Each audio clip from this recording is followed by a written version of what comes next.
കഴിഞ്ഞ ദിവസം നമ്മൾ കേരള ഹിസ്റ്ററിയുമായി ബന്ധപ്പെട്ട് new SCERT standard eighth lesson പഠിച്ചു അല്ലേ? ദേശീയ പ്രസ്ഥാനവും കേരളവും പാർട്ട് 1 വീഡിയോ ആണ് നമ്മൾ പഠിച്ചത്. ഇന്ന് അതിൻ്റെ പാർട്ട് 2 ക്ലാസ് ആണ് കേട്ടോ. അപ്പോൾ ഇന്നത്തെ ക്ലാസ്സിലേക്ക് നമുക്ക് കടക്കാം. ദേശീയ പ്രസ്ഥാനവും കേരളവും പാർട്ട് 2. ദേശീയ ബോധത്തിൻ്റെ സമര ജ്വാല. വരിക വരിക സഹചരെ സഹന സമര സമയമായി. ഈ വരികൾ നമ്മൾ കേട്ടിട്ടുണ്ടായിരിക്കുമല്ലോ. 1930 ഉപ്പ് സത്യാഗ്രഹത്തിന്റെ ഭാഗമായി നടന്ന ജാഥയിൽ ആലപിക്കാൻ അംശി നാരായണപിള്ള എഴുതിയ വരികളാണ് ഇവ. വരിക വരിക സഹചരെ എന്ന വരികൾ ആരെഴുതിയതാണ്? 1930 ഉപ്പ് സത്യാഗ്രഹത്തിന്റെ ഭാഗമായിട്ട് അംശി നാരായണപിള്ള എഴുതിയ വരികളാണ് ഇവ.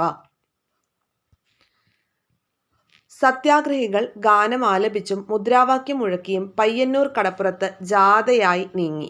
വഴിനീളെ ആയിരക്കണക്കിന് ജനങ്ങൾ അവർക്ക് സ്വീകരണം നൽകി. കേരളത്തിൽ ദേശീയ പ്രസ്ഥാനം എത്രമാത്രം ഊർജ്ജസ്വലമായിരുന്നു എന്ന് നമുക്ക് ഇതിൽ നിന്ന് മനസ്സിലാക്കാനായിട്ട് സാധിക്കും. ഇനി മലബാറിലെ കാര്യങ്ങളൊക്കെയാണ് തന്നിരിക്കുന്നത്. അതിന് മുൻപേ ഇവിടെ ഒരു ബോക്സിൽ എന്താ തന്നത്? കേരളത്തിലേതുപോലെ തന്നെ ദേശീയ തലത്തിലും കോൺഗ്രസിൽ ശ്രദ്ധേയനായ മലയാളി സാന്നിധ്യം ഉണ്ടായിരുന്നു. സി ശങ്കരൻ നായരും ബാരിസ്റ്റർ GP പിള്ളയുമായിരുന്നു ഇവരിൽ പ്രധാനപ്പെട്ട ആളുകൾ. ബാരിസ്റ്റർ GP പിള്ള, അതുപോലെ തന്നെ സി ശങ്കരൻ നായർ. ഓക്കെ, കേരളത്തിലേതുപോലെ തന്നെ ദേശീയ തലത്തിലും കോൺഗ്രസിൽ INCയിലൊക്കെ ശ്രദ്ധേയമായിട്ടുള്ള രണ്ട് മലയാളി വ്യക്തിത്വങ്ങളാണ് പറയുന്നത്. സി ശങ്കരൻ നായരും ബാരിസ്റ്റർ GP പിള്ളയും. കേരളത്തിൽ ദേശീയ പ്രസ്ഥാനത്തിന്റെ വളർച്ച മലബാറിലും കൊച്ചിയിലും തിരുവിതാംകൂറിലും എങ്ങനെയായിരുന്നു? ഇനി അതാണ് നമ്മൾ നോക്കാനായിട്ട് പോകുന്നത്. മലബാർ നോക്കാം. കേരളത്തിലെ ഇതര പ്രദേശങ്ങളെ അപേക്ഷിച്ച് മലബാറിൽ ദേശീയ പ്രസ്ഥാനം കൂടുതൽ കരുത്തുറ്റതായിരുന്നു. മലബാർ ജില്ലാ കോൺഗ്രസ് കമ്മിറ്റിയുടെ രൂപീകരണവും ഹോം റൂൾ ലീഗിന്റെ പ്രവർത്തനങ്ങളും ദേശീയ പ്രസ്ഥാനത്തെ ചലിപ്പിച്ചു. ഖിലാഫത്ത്, നിസ്സഹകരണ പ്രസ്ഥാനങ്ങൾക്ക് വലിയ പിന്തുണയാണ് മലബാറിലെങ്ങും ലഭിച്ചത്. സമരത്തിന്റെ ഭാഗമായി ജനങ്ങൾ വിദേശ നിർമ്മിത വസ്തുക്കളും കോടതികൾ, വിദ്യാലയങ്ങൾ മുതലായ സർക്കാർ സ്ഥാപനങ്ങളും ബഹിഷ്കരിച്ചു. സമരത്തിന് സ്ത്രീകളുടെയും വിദ്യാർത്ഥികളുടെയും മികച്ച പിന്തുണ ഉണ്ടായിരുന്നു. അപ്പോൾ നോക്കിയേ, ഖിലാഫത്ത്, നിസ്സഹകരണ പ്രസ്ഥാനങ്ങൾക്ക് വലിയ പിന്തുണയാണ് മലബാറിലെങ്ങും ലഭിച്ചത്. അതുപോലെ സമരത്തിന്റെ ഭാഗമായിട്ട് ജനങ്ങൾ വിദേശ നിർമ്മിത വസ്തുക്കളും കോടതികളും വിദ്യാലയങ്ങളും അങ്ങനെയുള്ള സർക്കാർ സ്ഥാപനങ്ങളൊക്കെ ബഹിഷ്കരിക്കുകയും സമരത്തിന് കൂടുതൽ പിന്തുണ അർപ്പിക്കുകയും ചെയ്തു. സ്ത്രീകളും വിദ്യാർത്ഥികളും അടങ്ങുന്ന ആ ഒരു സംഘത്തിന്റെ പിന്തുണ ആർക്കുണ്ടായിരുന്നു? സമര അനുയായികൾക്ക് ഉണ്ടായിരുന്നു. C Kunhirama Menon, K Kelappan, U Gopala Menon, KP Kesava Menon, Muhammad Abdurahiman Sahib, E Moidu Maulavi, Moyyarath Sankaran തുടങ്ങിയവരായിരുന്നു പ്രധാന നേതാക്കൾ. എന്തിന്റെ നേതാക്കളെ കുറിച്ചാണ് പറയുന്നത്? ഉപ്പ് സത്യാഗ്രഹത്തിന്റെ കാര്യങ്ങളാണ് നമ്മൾ പറയുന്നത്. C Kunhirama Menon, K Kelappan, U Gopalan Menon, KP Kesava Menon, Muhammad Abdurahiman Sahib, E Moidu Maulavi, Moyyarath Sankaran തുടങ്ങിയവരായിരുന്നു പ്രധാന നേതാക്കൾ. നിയമലംഘന പ്രസ്ഥാനത്തിന്റെ ഭാഗമായി ഗാന്ധിജിയുടെ നേതൃത്വത്തിൽ അഖിലേന്ത്യാ തലത്തിൽ ഉപ്പു സത്യാഗ്രഹം നടന്നപ്പോൾ അതിന്റെ അലയൊലികൾ കേരളത്തിലുമുണ്ടായി. കേരളത്തിലെ ഉപ്പു സത്യാഗ്രഹത്തിന്റെ കേന്ദ്രം മലബാറിലെ പയ്യന്നൂർ ആയിരുന്നു. K കേളപ്പനാണ് സത്യാഗ്രഹം നയിച്ചത്. കേരള ഗാന്ധി എന്നറിയപ്പെടുന്ന K കേളപ്പനാണ് കേരളത്തിൽ പയ്യന്നൂരിൽ ഉപ്പു സത്യാഗ്രഹത്തിന് നേതൃത്വം കൊടുത്തത്. കേരളത്തിന്റെ നാനാഭാഗങ്ങളിൽ നിന്നും സത്യാഗ്രഹികൾ പയ്യന്നൂരിലെ കടപ്പുറത്തേക്ക് എത്തിച്ചേരുകയും അതിൽ പങ്കാളികളാവുകയും ചെയ്തു. കൂടാതെ മുഹമ്മദ് അബ്ദുറഹിമാൻ സാഹിബിന്റെ നേതൃത്വത്തിൽ സത്യാഗ്രഹികൾ കോഴിക്കോട് കടപ്പുറത്ത് നിയമം ലംഘിച്ച് ഉപ്പുണ്ടാക്കി. അപ്പോൾ കോഴിക്കോട് ഉപ്പു സത്യാഗ്രഹത്തിന് നേതൃത്വം കൊടുത്തത് ആര്? മുഹമ്മദ് അബ്ദുറഹിമാൻ സാഹിബ്. അവിടെ തടിച്ചുകൂടിയ ജനങ്ങൾക്ക് പോലീസിന്റെ ക്രൂരമർദ്ദനം ഏൽക്കേണ്ടി വന്നു. വിദേശ വസ്തു ബഹിഷ്കരണവും മദ്യഷാപ്പ് പിക്കറ്റിങ്ങും ഖാദി പ്രചരണവും സമരത്തിന്റെ ഭാഗമായി നടന്നു. ഇതൊരു PYQ ആയിരുന്നു കേട്ടോ. വിദേശ വസ്തു ബഹിഷ്കരണം, മദ്യഷാപ്പ് പിക്കറ്റിങ്, ഖാദി പ്രചരണം എന്നിവ ഉപ്പു സത്യാഗ്രഹത്തിന്റെ ഭാഗമായി നടന്ന കാര്യങ്ങളാണ്. ഗാന്ധിജി കേരളത്തിൽ എത്ര തവണ വന്നിട്ടുണ്ട്? 5 തവണ കേരളത്തിൽ വന്നിട്ടുണ്ട്. ഏതൊക്കെ വർഷങ്ങൾ? തീർച്ചയായും കമന്റ് ബോക്സിൽ പറയുക. ആദ്യമായിട്ട് 1920 അദ്ദേഹം കേരളത്തിലേക്ക് വരുന്നത്. ഗാന്ധിജിയോടൊപ്പം അന്ന് മൗലാന ഷൗക്കത്ത് അലിയും ഉണ്ടായിരുന്നു. നിസ്സഹകരണ ഖിലാഫത്ത് സമരത്തിന്റെ പ്രചരണാർത്ഥം കോഴിക്കോടാണ് അവർ ആദ്യമായിട്ട് വരുന്നത്. 1920 ഗാന്ധിജിയുടെ ആദ്യത്തെ കേരള സന്ദർശനം. ഇന്ത്യക്കാർ വ്യത്യസ്ത മതസ്ഥരെങ്കിലും നമ്മുടെ മാതൃഭൂമിയുടെ സന്തതികളാണെന്നും നമ്മുടെ സുഖദുഃഖങ്ങൾ ഒന്നാണെന്നും പ്രശ്നങ്ങൾ ഒന്നാണെന്നും നേതാക്കൾ ഉദ്ബോധിച്ചപ്പോൾ അത്യാവേശത്തോടു കൂടിയാണ് ജനങ്ങൾ അത് സ്വീകരിച്ചത്. ഗാന്ധിജി കേരളത്തിൽ 5 തവണ വന്നിട്ടുണ്ട്. വർഷങ്ങൾ നിങ്ങൾ താഴെ പറയുക. 1920 ഏറ്റവും ആദ്യം വന്നത്. ഗാന്ധിജിയോടൊപ്പം ഷൗക്കത്ത് അലി ഉണ്ടായിരുന്നു. എന്തിനു വേണ്ടി അവർ വന്നത്? നിസ്സഹകരണ ഖിലാഫത്ത് സമരത്തിന്റെ പ്രചരണാർത്ഥം കോഴിക്കോടാണ് ഏറ്റവും ആദ്യം വന്നത്. ഇനി മലബാർ കലാപവുമായി ബന്ധപ്പെട്ട കാര്യങ്ങൾ നോക്കാം. ഓക്കെ, മലബാറിലെ ബ്രിട്ടീഷ് വിരുദ്ധ ജന്മിവിരുദ്ധ പ്രക്ഷോഭമായിരുന്നു മലബാർ കലാപം. മലബാറിലെ ബ്രിട്ടീഷ് വിരുദ്ധ ജന്മിവിരുദ്ധ പ്രക്ഷോഭമായിരുന്നു മലബാർ കലാപം. നിസ്സഹകരണ ഖിലാഫത്ത് സമരത്തോടൊപ്പം നേരത്തെ തന്നെ മലബാറിൽ സജീവമായിരുന്ന കുടിയാൻ പ്രസ്ഥാനവും ചേർന്നപ്പോൾ അത് മലബാർ കലാപമായി പരിണമിച്ചു. ഒന്നുകൂടി നോക്കാം. മലബാറിലെ ബ്രിട്ടീഷ് വിരുദ്ധ അല്ലെങ്കിൽ ജന്മിവിരുദ്ധ പ്രക്ഷോഭമായിരുന്നു മലബാർ കലാപം. നിസ്സഹകരണ ഖിലാഫത്ത് സമരത്തോടൊപ്പം തന്നെ കുടിയാൻ പ്രസ്ഥാനവും ചേർന്നപ്പോൾ അത് മലബാർ കലാപമായി പരിണമിച്ചു. 1920 ഏറനാട്, വള്ളുവനാട്, പൊന്നാനി താലൂക്കുകളിലാണ് കലാപം വ്യാപിച്ചത്. ജന്മിമാരും ഗവൺമെന്റ് ഉദ്യോഗസ്ഥരും കലാപത്തിലേർപ്പെട്ട കർഷകരും ഉൾപ്പെടെ നിരവധി പേർക്ക് ജീവഹാനി സംഭവിച്ചു. മലബാർ സ്പെഷ്യൽ പോലീസിനെയും പട്ടാളത്തെയും ഉപയോഗിച്ച് ബ്രിട്ടീഷ് ഗവൺമെന്റ് കലാപം അടിച്ചമർത്തി. മലബാർ കലാപത്തിന് നേതൃത്വം നൽകിയവരിൽ പ്രമുഖരായിരുന്നു ആലി മുസ്ലിയാർ, വാര്യംകുന്നത്ത് കുഞ്ഞഹമ്മദ് ഹാജി, MP നാരായണ മേനോൻ എന്നിവർ. ഓർത്തു വച്ചേക്ക ഈ പേരുകളൊക്കെ. മലബാർ കലാപത്തിന് നേതൃത്വം നൽകിയവരിൽ പ്രമുഖരായിരുന്ന വ്യക്തികളാണ് ആലി മുസ്ലിയാർ, വാര്യംകുന്നത്ത് കുഞ്ഞഹമ്മദ് ഹാജി, MP നാരായണ മേനോൻ എന്നിവർ. ഇനി മലബാർ കലാപവുമായി ബന്ധപ്പെട്ടൊരു ചിത്രം ഇവിടെ തന്നിട്ടുണ്ട്. അതുപോലെ ഇവിടെ ഒരു ബോക്സിൽ വാഗൺ കൂട്ടക്കൊല തന്നിട്ടുണ്ട്. മലബാർ കലാപകാലത്തുണ്ടായ ദാരുണ സംഭവമാണ് wagon tragedy. British police officer ഹിച്ച്കോക്കിന്റെ മേൽനോട്ടത്തിൽ 100ഓളം തടവുകാരെ തിരൂരിൽ നിന്ന് മലബാറിന് പുറത്തുള്ള ജയിലുകളിലേക്ക് കൊണ്ടുപോകാൻ കാറ്റും വെളിച്ചവും കടക്കാത്ത ചരക്ക് തീവണ്ടിയിൽ കയറ്റി. യാത്രാമധ്യേ ശ്വസിക്കാൻ വായുവോ കുടിക്കാൻ ഒരിറ്റു വെള്ളമോ കിട്ടാതെ ബോഗിയിൽ വെച്ച് പകുതിയിലധികം പേരും മരണപ്പെട്ടു. അപ്പോൾ ഈ ഒരു കാര്യത്തെക്കുറിച്ചുള്ള ഡീറ്റെയിൽഡ് ആയിട്ടുള്ള ക്ലാസ്സുകളൊക്കെ നമ്മൾ ഓൾറെഡി ചെയ്തതാണ്, മലബാർ കലാപമൊക്കെ ബന്ധപ്പെട്ട്. അതുകൊണ്ടാണ് ഡീറ്റെയിൽഡ് എക്സ്പ്ലനേഷൻ അവിടെ പറയാത്തത്. അപ്പോൾ തീർച്ചയായും ആ ക്ലാസ്സുകളൊക്കെ നിങ്ങൾ കാണുക. എക്സ്ട്രാ അഡീഷണൽ ആയിട്ടുള്ള ഒരുപാട് പോയിന്റ്സ് അതിൽ പറഞ്ഞിട്ടുണ്ട് കേട്ടോ. ഇപ്പോൾ വാഗൺ ട്രാജഡി, മലബാർ കലാപവുമായി ബന്ധപ്പെട്ട ദാരുണ സംഭവമാണ് വാഗൺ ട്രാജഡി. ഓക്കെ, ഇനി തിരൂരങ്ങാടി, പൂക്കോട്ടൂർ, പാണ്ടിക്കാട് സംഘർഷങ്ങൾ. ഈ ഭാഗത്ത് എന്താ പറയുന്നത്? പൂക്കോട്ടൂരിലെ ഖിലാഫത്ത് കമ്മിറ്റി സെക്രട്ടറി ആയിരുന്ന വടക്കേ വീട്ടിൽ മുഹമ്മദിനെ മോഷണക്കുറ്റം ചുമത്തി അറസ്റ്റ് ചെയ്യാൻ ബ്രിട്ടീഷ് പോലീസ് ശ്രമിച്ചു. ഇതിനെ തുടർന്ന് ആദ്യം തിരൂരങ്ങാടിയിലും പിന്നീട് പൂക്കോട്ടൂരിലും പാണ്ടിക്കാടിലും ബ്രിട്ടീഷ് പോലീസും ജനങ്ങളും തമ്മിൽ ഏറ്റുമുട്ടലുണ്ടായി. മലബാർ കലാപകാലത്ത് നടന്ന പ്രധാന സംഭവങ്ങളിൽ ഒന്നാണ് ഏത്? പൂക്കോട്ടൂർ യുദ്ധം എന്ന് പറയുന്നത്, അല്ലെങ്കിൽ തിരൂരങ്ങാടി, പൂക്കോട്ടൂർ, പാണ്ടിക്കാട് സംഘർഷം എന്ന് പറയുന്നത്. എന്താണ്? പൂക്കോട്ടൂരിലെ ഖിലാഫത്ത് കമ്മിറ്റി സെക്രട്ടറി ആയിരുന്ന വടക്കേ വീട്ടിൽ മുഹമ്മദിനെ മോഷണക്കുറ്റം ചുമത്തി അറസ്റ്റ് ചെയ്യാൻ ബ്രിട്ടീഷ് പോലീസ് ശ്രമിച്ചതിനെതിരെ നടന്ന സംഘർഷമായിരുന്നു. അപ്പോൾ പൂക്കോട്ടൂർ യുദ്ധ സ്മാരകമാണ് ഇവിടെ കൊടുത്തിരിക്കുന്നത്. ക്വിറ്റ് ഇന്ത്യ സമരം 1942 ഓഗസ്റ്റ് മാസം 9 അഖിലേന്ത്യാ വ്യാപകമായി ആരംഭിച്ച ക്വിറ്റ് ഇന്ത്യ സമരത്തെ തുടർന്ന് ഗാന്ധിജി അടക്കമുള്ള പ്രമുഖ നേതാക്കൾ അറസ്റ്റ് ചെയ്യപ്പെട്ടു. അതുകൊണ്ട് തന്നെ മറ്റ് ഗാന്ധിയൻ സമരങ്ങളിൽ നിന്ന് വിഭിന്നമായി അക്രമ സ്വഭാവത്തോടെയുള്ള സമരമായി ഇത് മാറി. അപ്പോൾ ഗാന്ധിയൻ സമരമുറകൾ പിന്തുടരുന്ന സമരങ്ങളൊക്കെ എങ്ങനെയാണ്? അഹിംസാത്മകമായിട്ടുള്ള കാര്യങ്ങളാണ് അല്ലേ. അപ്പോൾ അതിൽ നിന്നൊക്കെ വിട്ടു നിന്നുകൊണ്ട് ഈ ക്വിറ്റ് ഇന്ത്യ സമരം എന്ന് പറയുമ്പോൾ ഗാന്ധിജി അടക്കമുള്ള ആളുകളെയൊക്കെ അറസ്റ്റ് ചെയ്യുകയും അതുകൊണ്ട് തന്നെ ഈ ഗാന്ധിയൻ സമരങ്ങളിൽ നിന്നൊക്കെ വിഭിന്നമായിക്കൊണ്ട് ഇതിനൊരു അക്രമ സ്വഭാവമുണ്ട് എന്ന് നമുക്ക് പറയാനായിട്ട് സാധിക്കും. കേരളത്തിൽ മലബാർ, കൊച്ചി, തിരുവിതാംകൂർ മേഖലകളിൽ സ്ത്രീകളും വിദ്യാർത്ഥികളും അടക്കമുള്ള ജനവിഭാഗങ്ങൾ സമരത്തിൽ സജീവമായി പങ്കെടുത്തു. ഇതിന്റെ ഭാഗമായി നടന്ന പ്രധാന സംഭവമാണ് Keezhariyur bomb case. Keezhariyur bomb case എന്താണ്? ക്വിറ്റ് ഇന്ത്യ സമരകാലത്ത് കോഴിക്കോട് ജില്ലയിലെ കൊയിലാണ്ടിക്കടുത്തുള്ള കീഴരിയൂരിൽ വെച്ച് ഒരു വിഭാഗം സമരക്കാർ ബോംബ് നിർമ്മിച്ചു. വിവിധ ഇടങ്ങളിൽ ആളപായമില്ലാതെ ബോംബ് പൊട്ടിച്ച് ബ്രിട്ടീഷുകാരെ ഭയപ്പെടുത്തുക എന്നുള്ളതായിരുന്നു അവരുടെ ലക്ഷ്യം.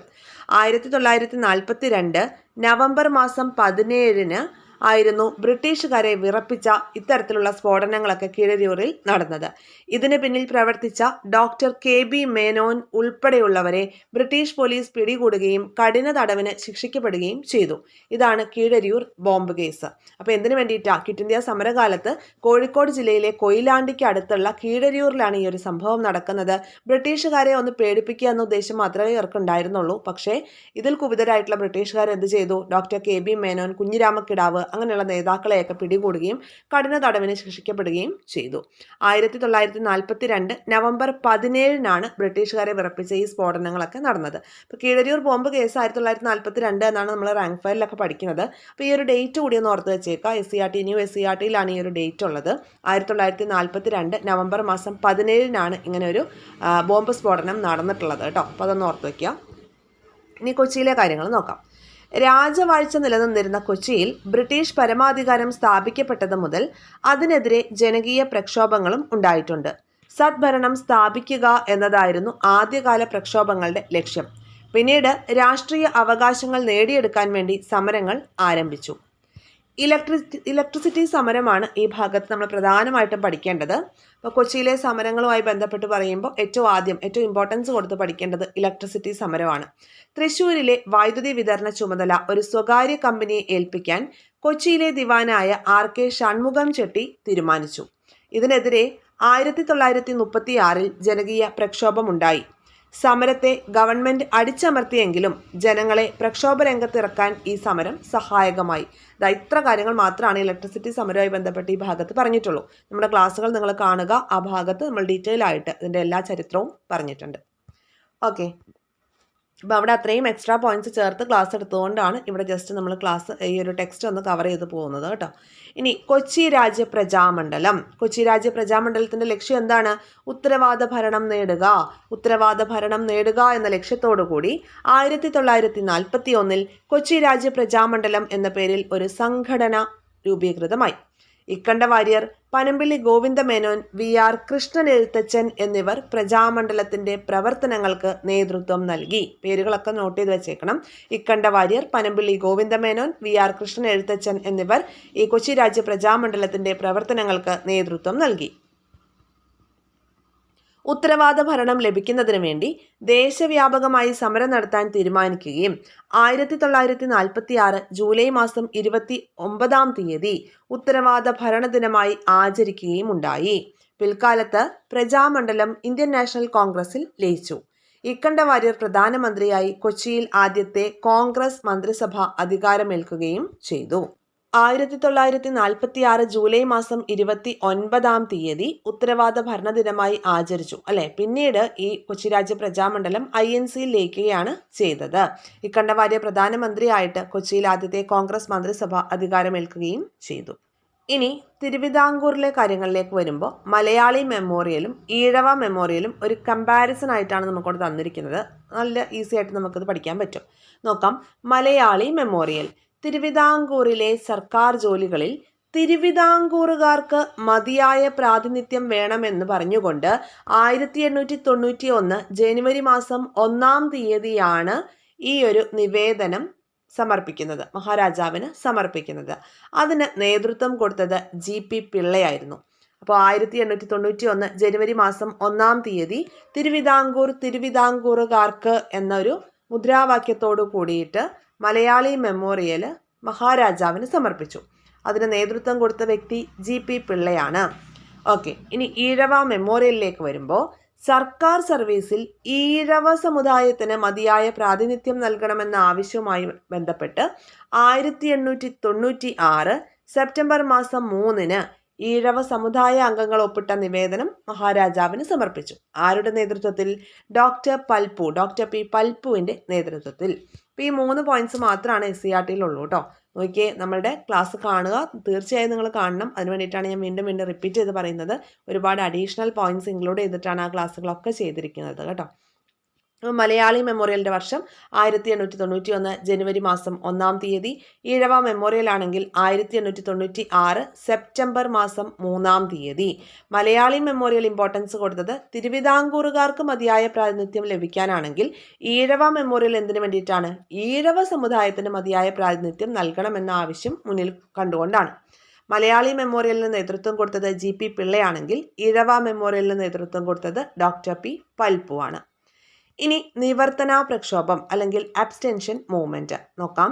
തിരുവിതാംകൂറിൽ നടന്ന ശക്തമായ ഒരു രാഷ്ട്രീയ പ്രക്ഷോഭമായിരുന്നു 1932 നിവർത്തന പ്രക്ഷോഭം. നിങ്ങൾക്ക് ഓർമ്മയുണ്ടല്ലോ, ഉഗ്നി എന്ന കോഡ് നമ്മൾ പഠിച്ചിട്ടുണ്ട്. ഉഗ്നി 30, 31, 32. ഉപ്പു സത്യാഗ്രഹം, ഗുരുവായൂർ സത്യാഗ്രഹം, നിവർത്തന പ്രക്ഷോഭം. അപ്പോൾ നിവർത്തന പ്രക്ഷോഭത്തിന്റെ ഇയർ 1932, ഗുരുവായൂർ സത്യാഗ്രഹം 31, ഉപ്പു സത്യാഗ്രഹം 30. ഈ രീതിയിൽ നമ്മൾ പഠിച്ചിട്ടുള്ളതാണ്. അപ്പോൾ നിങ്ങൾക്ക് അറിയുന്നതാണ്. തിരുവിതാംകൂറിൽ നടന്ന ശക്തമായ ഒരു രാഷ്ട്രീയ പ്രക്ഷോഭമായിരുന്നു 1932 നിവർത്തന പ്രക്ഷോഭം. ക്രിസ്ത്യൻ, മുസ്ലിം, ഈഴവ വിഭാഗക്കാർ രാഷ്ട്രീയ സമിതി രൂപീകരിച്ച് സംയുക്തമായിട്ടാണ് പ്രക്ഷോഭം നയിച്ചത്. സർക്കാർ ഉദ്യോഗങ്ങളിലും നിയമസഭയിലും ജനസംഖ്യാ ആനുപാതികമായി സംവരണം വേണം എന്നുള്ളതായിരുന്നു ആവശ്യം. C. Kesavan, NV Joseph, PK Kunju, ഇത് PYQ ആണ് കേട്ടോ. കൂട്ടത്തിൽപ്പെടാത്തത് ആര്, അല്ലെ നിവർത്തന പ്രക്ഷോഭവുമായി ബന്ധപ്പെടാത്ത വ്യക്തി ആര് എന്ന രീതിയിൽ എന്തോ ഒരു ചോദ്യം വന്നിട്ടുണ്ട് ഈ ഭാഗത്ത് നിന്ന്. ഷുവർ ആയിട്ടുള്ള ചോദ്യമാണ്, ഇനിയും വരാനും സാധ്യതയുണ്ട്. C. Kesavan, NV Joseph, PK Kunju എന്നിവർ പ്രക്ഷോഭത്തിന് നേതൃത്വം നൽകി. നിവർത്തന പ്രക്ഷോഭത്തിന്റെ കാര്യമാണ് പറയുന്നത്. നിവർത്തനം എന്നൊരു ഹെഡിലൊരു കാര്യം പറയുന്നുണ്ട്. എന്താണ്? സിവിൽ നിയമലംഘനത്തിൽ നിന്നും നിസ്സഹകരണത്തിൽ നിന്നും വേർതിരിച്ച് കാണിക്കാനാണ് പ്രക്ഷോഭത്തെ നിവർത്തനം എന്ന് വിശേഷിപ്പിച്ചത്. ഈ ഒരു പേര് നൽകിയത് IC ചാക്കോയാണ്. ഇതും മുൻപ് PSC ചോദിച്ച ചോദ്യമാണ്. നിവർത്തന പ്രക്ഷോഭത്തിന് ആ പേര് നൽകിയ വ്യക്തി ആര്? IC ചാക്കോ. അപ്പോൾ നിയമലംഘന പ്രസ്ഥാനം അതുപോലെ തന്നെ നിസ്സഹകരണം ഇതിൽ നിന്നൊക്കെ ഒന്ന് വേർതിരിച്ച് കാണിക്കാൻ വേണ്ടിയിട്ടാണ് നിവർത്തനം അല്ലെങ്കിൽ അബ്സ്റ്റൻഷൻ എന്നതിന് പേര് നൽകിയത്. അപ്പോൾ IC ചാക്കോയാണ് നിവർത്തനം എന്ന പേര് സജസ്റ്റ് ചെയ്തത്.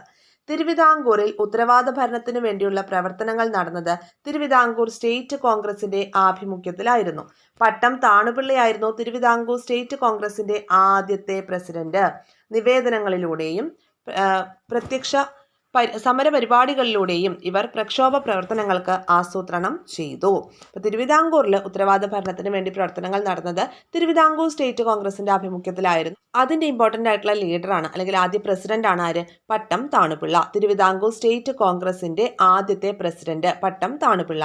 നിവേദനങ്ങളിലൂടെയും പ്രത്യക്ഷ സമര പരിപാടികളിലൂടെയും ഇവരെന്ത് ചെയ്തു? പ്രക്ഷോഭ പ്രവർത്തനങ്ങളൊക്കെ ആസൂത്രണം ചെയ്തു. സ്വദേശാഭിമാനി പത്രം ആരെക്കുറിച്ചാണ് ഈ ഭാഗത്ത് പറയുന്നത്? വക്കം അബ്ദുൽ ഖാദർ മൗലവി. വക്കം അബ്ദുൽ ഖാദർ മൗലവിയുടെ ഉടമസ്ഥതയിലായിരുന്നു എന്ത്? സ്വദേശാഭിമാനി പത്രം സ്റ്റാർട്ട് ചെയ്യുന്നത്. ഈ പത്രത്തിന്റെ പത്രാധിപരായിരുന്നു K. രാമകൃഷ്ണപിള്ള അല്ലെ. രണ്ടാമത്തെ പത്രാധിപരായിരുന്നു K. രാമകൃഷ്ണപിള്ള. CP ഗോവിന്ദനായിരുന്നു ആദ്യത്തെ പത്രാധിപർ എന്നൊക്കെ നമ്മൾ പഠിച്ചിട്ടുണ്ട്. സർക്കാരിന്റെ തെറ്റായ നയങ്ങളെയും അഴിമതികളെയും പത്രത്തിലൂടെ അദ്ദേഹം തുറന്ന് എതിർത്തിരുന്നു. അപ്പോൾ തിരുവിതാംകൂർ ദിവാനായിരുന്ന C. രാജഗോപാലാചാരിയെ നിശിതമായി വിമർശിച്ചുകൊണ്ട് ഒരു ലേഖന പരമ്പര അദ്ദേഹം പ്രസിദ്ധപ്പെടുത്തി. എന്തായിരുന്നു അതിൻ്റെ പേര്? ഗർഹ്യമായ നടത്തം അല്ലെ. ഗർഹ്യമായ നടത്തം എന്ന പേരിൽ ഒരു ലേഖന പരമ്പര നമ്മുടെ ഈ ഒരു രാമകൃഷ്ണപിള്ള ഈ സ്വദേശാഭിമാനി പത്രത്തിലൂടെ എഴുതുകയുണ്ടായി. അപ്പോൾ ഈ രാജഗോപാലാചാര്യെ നിശിതമായി വിമർശിക്കുന്ന രീതിയിലായതുകൊണ്ട് തന്നെ അതിനെതിരെ ഈ ഒരു പത്രത്തിനെതിരെ ഇവർ രാജാക്കന്മാർ തിരിയുകയും അതുപോലെ തന്നെ കൃഷ്ണപിള്ളയെ തിരുവിതാംകൂറിൽ നിന്ന് നാട് കടത്തുകയും സ്വദേശാഭിമാനി പത്രം കണ്ടുകെട്ടുകയും ഒക്കെ ചെയ്തു. Next, Congress socialist party. Socialist ആശയങ്ങളിൽ തൽപരരായ കോൺഗ്രസ് പ്രവർത്തകർ 1934 K. കേളപ്പന്റെ അധ്യക്ഷതയിൽ കോഴിക്കോട് വെച്ച് യോഗം ചേർന്നു. ഇന്ത്യൻ നാഷണൽ കോൺഗ്രസിനുള്ളിൽ ഒരു കോൺഗ്രസ് സോഷ്യലിസ്റ്റ് പാർട്ടി രൂപീകരിക്കാൻ ഇവർ തീരുമാനിച്ചു. P. Krishnapillai, EM Sankaran Namboodiripad, AK Gopalan എന്നിവരാണ് ഈ വിഭാഗത്തെ നയിച്ചത്. ഏത് വിഭാഗത്തെയാണ്? കോൺഗ്രസ് സോഷ്യലിസ്റ്റ് പാർട്ടിയെക്കുറിച്ചാണ് പറയുന്നത്. അപ്പോൾ സോഷ്യലിസ്റ്റ് ആശയങ്ങളിൽ തൽപരരായിട്ടുള്ള കോൺഗ്രസ് പ്രവർത്തകരെല്ലാം ചേർന്ന് 1934 K. കേളപ്പന്റെ അധ്യക്ഷതയിൽ കോഴിക്കോട് വെച്ചാണ് യോഗം ചേർന്നത്. അപ്പോൾ INC ഇന്ത്യൻ നാഷണൽ കോൺഗ്രസിനുള്ളിൽ ഒരു കോൺഗ്രസ് സോഷ്യലിസ്റ്റ് പാർട്ടി രൂപീകരിച്ചെടുക്കാൻ വേണ്ടി ഇവർ തീരുമാനിക്കുകയും അതിനു വേണ്ടിയിട്ട് P. Krishnapillai, EM Sankaran Namboodiripad, EMS പിന്നെ AK ഗോപാലൻ എന്നിവരൊക്കെയാണ് ഈ ഒരു കോൺഗ്രസ് സോഷ്യലിസ്റ്റ് വിഭാഗത്തെ നയിച്ചത്. കോൺഗ്രസ് സോഷ്യലിസ്റ്റ് പാർട്ടിയുടെ നേതൃത്വത്തിൽ നിരവധി കർഷക സമരങ്ങളൊക്കെ കേരളത്തിൽ ഉണ്ടായിട്ടുണ്ട്. ഇനി പുന്നപ്ര വയലാർ സമരം. തിരുവിതാംകൂർ ദിവാനായിരുന്ന CP രാമസ്വാമി അയ്യരുടെ സ്വേച്ഛാധിപത്യത്തിനെതിരെയും ഉത്തരവാദ ഭരണം സ്ഥാപിക്കുന്നതിനു വേണ്ടിയുമായിരുന്നു പുന്നപ്ര വയലാർ സമരം നടന്നത്. ആലപ്പുഴയിലെ പുന്നപ്രയിലും വയലാറിലും നടന്ന സമരമായതിനാൽ ഇത് പുന്നപ്ര വയലാർ സമരം എന്ന് അറിയപ്പെട്ടു. 1946 കർഷകരും തൊഴിലാളികളും ചേർന്ന് കമ്മ്യൂണിസ്റ്റ് പാർട്ടിയുടെ നേതൃത്വത്തിലാണ് ഈ ഒരു സമരം നടത്തിയത്. വർഷം 1946 പുന്നപ്ര വയലാർ സമരം. ഓക്കെ. ഇനി സ്വാതന്ത്ര്യത്തിലേക്കുള്ള സ്ത്രീ മുന്നേറ്റം. ഇവിടെ എന്തിനെക്കുറിച്ച് ആരെക്കുറിച്ചാണ് പറയുന്നത് നോക്കാം. ലോകത്തിലെ ഏറ്റവും ദരിദ്ര രാഷ്ട്രങ്ങളിൽ ഒന്നാണ് നമ്മുടെ മാതൃഭൂമി. ഇവിടെ 100 പേരിൽ 3-4 പേർക്ക് മാത്രമാണ് വയറു നിറയെ ഭക്ഷണം കഴിക്കാനുള്ളത്, വസ്ത്രം ധരിക്കാനുള്ളത്. സൂക്ഷ്മമായി പരിശോധിച്ചാൽ അതിനു പോലും നമുക്ക് വകയില്ല. ഇത് മനസ്സിലാക്കുന്നവരാണ് നിങ്ങളെങ്കിൽ പട്ടിണിക്കാരെയും മുഴുപട്ടിണിക്കാരെയും സഹായിക്കാൻ അധികമെന്ന് തോന്നുന്നതിൽ ഒരു പങ്ക് എന്നെ ഏൽപ്പിക്കുക. അത് ഞാൻ വസ്ത്രമായും ഭക്ഷണമായും മാറ്റിയെത്തേണ്ട കൈകളിലേക്ക് വായിലേക്കും എത്തിക്കും. നിങ്ങളുടെ കാരുണ്യം കൊണ്ട് ഒരു വയറെങ്കിലും നിറയുമെങ്കിൽ, ഒരു മേനിയെങ്കിലും നഗ്നത മറയ്ക്കുമെങ്കിൽ ഈ സന്ദർഭത്തിൽ ചെയ്യാവുന്നതായി മറ്റൊരു സത്കർമ്മമില്ല. സ്ത്രീകൾ തിങ്ങി നിറഞ്ഞ വടകരയിലെ പൊതുയോഗ മഹാത്മാഗാന്ധി ഇങ്ങനെ പറഞ്ഞു കഴിഞ്ഞപ്പോൾ പലരും അപരാധബോധത്തോടെ തലതാഴ്ത്തി. ഒരു പെൺകുട്ടി ഗാന്ധിജിയുടെ അരികിലേക്ക് ഓടിയെത്തുന്നു. സ്വർണവളകളും കമ്മലും ഊരി നീട്ടിപ്പിടിച്ചു. പെട്ടെന്ന് സ്തബ്ധനായി പോയ ഗാന്ധിജി ചോദിച്ചു, സ്വമനസാലെയാണോ ഈ തീരുമാനം? അതെ, അവൾ തലയാട്ടി. നിന്റെ പേരെന്താ കുട്ടി? അവൾ ഉത്തരം പറഞ്ഞു, കൗമുദി. അപ്പൊ കൗമുദി ടീച്ചറെ കുറിച്ചാണ് ഈ ഭാഗത്ത് പറയുന്നത്. അച്ഛനമ്മമാരോട് എന്തു പറയും? ആഭരണമില്ലാത്ത പെൺകുട്ടിയെ വേണ്ടെന്ന് ഭർത്താവായി വരാനിരിക്കുന്നയാൾ ശാഠ്യം പിടിച്ചാൽ നീ എന്തു ചെയ്യും? അങ്ങനെ ശാഠ്യം പിടിക്കുന്ന ഒരു ഭർത്താവിനെ എനിക്കും വേണ്ടെന്ന് ഞാനും ശാഠ്യം പിടിക്കും എന്നായിരുന്നു കൗമുദി ടീച്ചറുടെ തിരിച്ചുള്ള മറുപടി. അപ്പൊ കൗമുദി ടീച്ചറെ കുറിച്ചാണ് ഇവിടെ നമുക്ക് പറഞ്ഞിരിക്കുന്നത് അല്ലെ, സ്വാതന്ത്ര്യത്തിലേക്കുള്ള സ്ത്രീ മുന്നേറ്റം എന്ന രീതിയിൽ. മേൽ പറഞ്ഞ ചരിത്ര സംഭവം വായിച്ചല്ലോ. ജീവിതത്തിൽ പിന്നീട് ഒരിക്കലും ആഭരണം ധരിക്കാതെ ഖാദി മാത്രം ധരിച്ച് ലളിത ജീവിതം നയിച്ച വ്യക്തിയായിരുന്നു കൗമുദി ടീച്ചർ. ഇങ്ങനെ നിരവധി മലയാളി സ്ത്രീകൾ ഇന്ത്യൻ സ്വാതന്ത്ര്യ സമരത്തിന്റെ ഭാഗമായി ത്യാഗനിർഭരമായ പ്രവർത്തനങ്ങൾ നടത്തിയിട്ടുണ്ട്. അവരാരൊക്കെയാണ്? കുട്ടിമാളു അമ്മ, AV കുട്ടിമാളു അമ്മ, അമ്മു സ്വാമിനാഥൻ, അക്കാമ ചെറിയാൻ, ആനി മസ്ക്രീൻ എന്നിവരാണ്. നോക്കാം. നിസ്സഹകരണം, നിയമലംഘനം തുടങ്ങിയ സമരങ്ങളിലൂടെ ഇന്ത്യയിൽ ദേശീയ പ്രസ്ഥാനം കരുത്താർജിച്ച കാലത്ത് കേരളത്തിലും സ്ത്രീകളുടെ സജീവ പങ്കാളിത്തം ഉണ്ടായിരുന്നു. ഗാന്ധിജിയുടെ സന്ദേശം ഉൾക്കൊണ്ട് ഉപ്പ് നിർമ്മാണം, വിദേശ വസ്തു ബഹിഷ്കരണം, ഖാദി വസ്ത്രങ്ങൾ നെയ്തെടുത്ത് ഉപയോഗിക്കുന്ന പ്രവർത്തനങ്ങൾ എന്നിവയിൽ സ്ത്രീകൾ സജീവമായി. സമരകാലത്തിൽ ഐത്തോച്ചാടന, ഹരിജനോദ്ധാരണ പ്രവർത്തനങ്ങളിലും ശ്രദ്ധേയമായ സ്ത്രീ പങ്കാളിത്തം ഉണ്ടായിരുന്നു. സമരങ്ങളുടെ ഭാഗമായി ഒട്ടേറെ സ്ത്രീകൾ ജയിൽവാസം അനുഭവിച്ചിട്ടുണ്ട്. മലബാറിൽ AV കുട്ടിമാളു അമ്മ, അതായത് 2 മാസം പ്രായവുമായിട്ടുള്ള കുട്ടിയുമായി സമരതലത്തിലേക്ക് ഇറങ്ങി വന്ന വ്യക്തിയായിരുന്നു AV കുട്ടിമാളു അമ്മ. അമ്മു സ്വാമിനാഥൻ, തിരുവിതാംകൂറിൽ അക്കാമ ചെറിയാൻ, ആനി മസ്ക്രീൻ തുടങ്ങിയവരും ഇക്കാലയളവിൽ ദേശീയ പ്രക്ഷോഭങ്ങൾക്ക് നേതൃത്വം നൽകി. ഇനി C കുഞ്ഞിക്കാവമ്മ ഒന്ന് നോക്കുക. ഗാന്ധിജി ആദ്യമായി കേരളം സന്ദർശിച്ചപ്പോൾ, ഏതു വർഷ? 1920. ഗാന്ധിജി ആദ്യമായി കേരളം സന്ദർശിച്ചപ്പോൾ സ്വർണ്ണ നൂലിൽ കോർത്ത ഒരു തുളസിമാല മകനെ കൊണ്ട് ഗാന്ധിജിയുടെ കഴുത്തിൽ അണിയിച്ചു. ഉപഹാരം സ്വീകരിക്കണമെങ്കിൽ ആയുഷ്കാലം മുഴുവൻ ഖാദി വസ്ത്രങ്ങൾ മാത്രമേ ധരിക്കുകയുള്ളൂ എന്ന് പ്രതിജ്ഞ ചെയ്യണം ഗാന്ധിജി നിർദ്ദേശിച്ചു. ആ പ്രതിജ്ഞ ജീവിത അവസാനം വരെ പാലിക്കുകയും സമരങ്ങളുടെ ഭാഗമായി നിരവധി തവണ ജയിൽവാസം അനുഭവിക്കുകയും ചെയ്ത വ്യക്തിത്വമാണ് C കുഞ്ഞിക്കാവമ്മ. 1938 കേരള പ്രദേശ് കോൺഗ്രസ് കമ്മിറ്റിയുടെ പ്രസിഡന്റായി തിരഞ്ഞെടുക്കപ്പെട്ടു. ഹരിജനോദ്ധാരണം, ഖാദി പ്രചരണം എന്നിവയിലും സജീവ വ്യക്തിത്വമായിരുന്നു C കുഞ്ഞിക്കാവമ്മ. ഓക്കെ. ഇനി സംസ്ഥാന രൂപീകരണം. ഈ ഭാഗത്ത് കുറച്ചധികം കാര്യങ്ങൾ നമ്മൾ പഠിക്കാനുണ്ട്. നോക്കാം. ഭൂമിശാസ്ത്രപരവും ഭാഷാപരവും സാംസ്കാരികവും സാമ്പത്തികവും ഭരണപരവുമായ പരിഗണനകൾ അടിസ്ഥാനമാക്കി കേരളത്തിൻ്റെ ഭാഗങ്ങളായി ഗണിക്കാവുന്ന തിരുവിതാംകൂർ, കൊച്ചി എന്നീ നാട്ടുരാജ്യങ്ങളും ബ്രിട്ടീഷ് ഇന്ത്യൻ വിഭാഗങ്ങളും മയ്യഴിയും ഒരുമിച്ച് ചേർത്ത് ഇന്ത്യൻ യൂണിയനിൽ ഉൾപ്പെടുന്ന സ്വയംഭരണ അധികാരമുള്ള ഒരു ഘടകമായി സംഘടിപ്പിക്കണം. ഈ ഘടകത്തിലെ ഭരണകൂടത്തിൻ്റെ എല്ലാ അധികാരശക്തിയും ജനങ്ങളിൽ നിക്ഷിപ്തമായിരിക്കണം. 1947 തൃശ്ശൂരിൽ വെച്ച് നടന്ന ഐക്യ കേരള കൺവെൻഷന്റെ പ്രമേയത്തിൽ നിന്നുള്ള വാക്കുകളാണ് ഇപ്പോൾ നമ്മൾ വായിച്ചത്. മുകളിൽ കൊടുത്ത പ്രമേയത്തിലെ ആവശ്യങ്ങൾ എന്തൊക്കെയായിരുന്നു? ഒരു സ്വയംഭരണ അധികാരമുള്ള ഘടകമായി സംഘടിപ്പിക്കണമെന്നുള്ളതാണ് ഏറ്റവും വലിയ ആവശ്യം. 1921 ഒറ്റപ്പാലത്ത് നടന്ന അഖില കേരള പ്രവിശ്യാ സമ്മേളനത്തിൽ മലബാർ, കൊച്ചി, തിരുവിതാംകൂർ എന്നിവിടങ്ങളിൽ നിന്നുള്ള പ്രതിനിധികൾ പങ്കെടുത്തു. എന്തായിരുന്നു ഉദ്ദേശം? ഐക്യ കേരളത്തിന് വേണ്ടി നടന്ന പ്രധാന സംഭവങ്ങളിൽ ഓരോന്നാണ് നമ്മൾ പറഞ്ഞു വരുന്നത്. 1921 ഒറ്റപ്പാലത്ത് അഖില കേരള പ്രവിശ്യാ സമ്മേളനം നടക്കുന്നു. അവിടെ മലബാർ, കൊച്ചി, തിരുവിതാംകൂർ എന്നിവിടങ്ങളിൽ നിന്നുള്ള പ്രതിനിധികളൊക്കെ പങ്കെടുക്കുന്നു. പിന്നീട് 1928 ജവഹർലാൽ നെഹ്റുവിന്റെ അധ്യക്ഷതയിൽ ചേർന്ന പയ്യന്നൂർ കോൺഗ്രസ് സമ്മേളനം ഭാവിയിൽ സ്വതന്ത്ര ഭാരതത്തിന്റെ ഭരണഘടനയ്ക്ക് രൂപം കൊടുക്കുമ്പോൾ കേരളത്തെ ഒരു പ്രത്യേക സംസ്ഥാനമായി പുനഃസംഘടിപ്പിക്കണമെന്ന് ആവശ്യപ്പെട്ടു. അപ്പോൾ ഏറ്റവും ആദ്യം 1921 ഒറ്റപ്പാലത്ത് നടന്ന അഖില കേരള പ്രവിശ്യാ സമ്മേളനത്തിലാണ് റെപ്രസെൻറ്റേറ്റീവ്സ് ഒക്കെ പങ്കെടുത്തിട്ട് ഐക്യ കേരളത്തിന് വേണ്ടിയിട്ടുള്ള കുറേ കാര്യങ്ങളൊക്കെ മുന്നോട്ട് വയ്ക്കുന്നത്. ശേഷം 1928 ജവഹർലാൽ നെഹ്റുവിൻ്റെ അധ്യക്ഷതയിൽ പയ്യന്നൂർ കോൺഗ്രസ് സമ്മേളനം നടക്കുകയും ഭാവിയിൽ സ്വതന്ത്ര ഭാരതത്തിൻ്റെ ഭരണഘടനയ്ക്ക് രൂപം കൊടുക്കുമ്പോൾ കേരളത്തെ ഒരു പ്രത്യേക സംസ്ഥാനമായി പുനഃസംഘടിപ്പിക്കണമെന്ന ആവശ്യവും ഉയർത്തി. ഇതേ തുടർന്ന് ഐക്യ കേരളം എന്ന ലക്ഷ്യം നേടിയെടുക്കുന്നതിന് വേണ്ടി പ്രവർത്തിക്കുന്ന കമ്മിറ്റി രൂപീകരിക്കുകയും വിവിധ സ്ഥലങ്ങളിൽ വെച്ച് അതിൻ്റെ കൺവെൻഷനുകൾ നടക്കുകയും ഉണ്ടായി. 1949 ജൂലൈ മാസം 1-ാം തീയതി തിരുവിതാംകൂറും കൊച്ചിയും സംയോജിച്ച് തിരുക്കൊച്ചി രൂപീകരിച്ചത് കേരള സംസ്ഥാനം എന്ന ലക്ഷ്യത്തിലേക്കുള്ള പ്രധാന ചുവടുവെപ്പായിരുന്നു.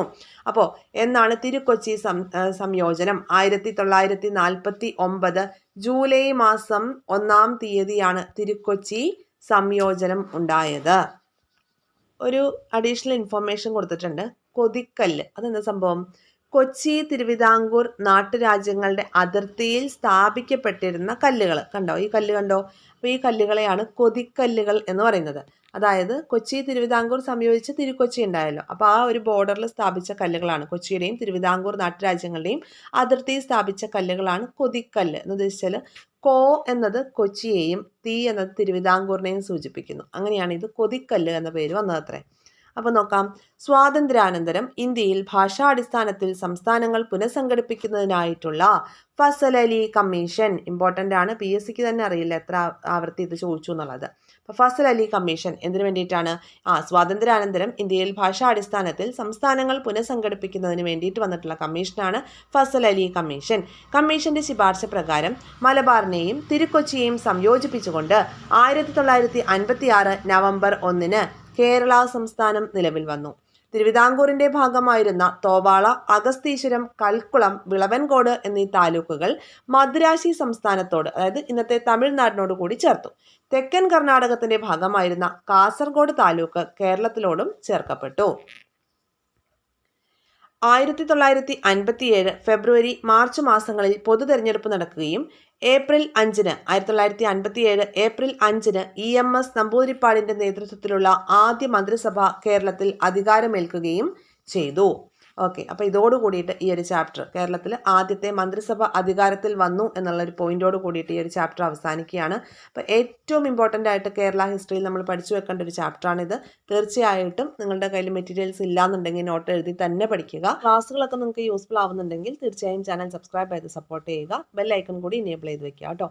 പിന്നെ ടെലഗ്രാം ചാനലിലേക്ക് കൂടി ജോയിൻ ചെയ്ത് വീക്ക്ലി സ്റ്റഡി പ്ലാനും സ്റ്റഡി പ്ലാൻ ബേസ് ചെയ്തിട്ടുള്ള എക്സാംസും ഒക്കെ ഫ്രീ ആയിട്ട് ആക്സസ് ചെയ്യുക. താങ്ക്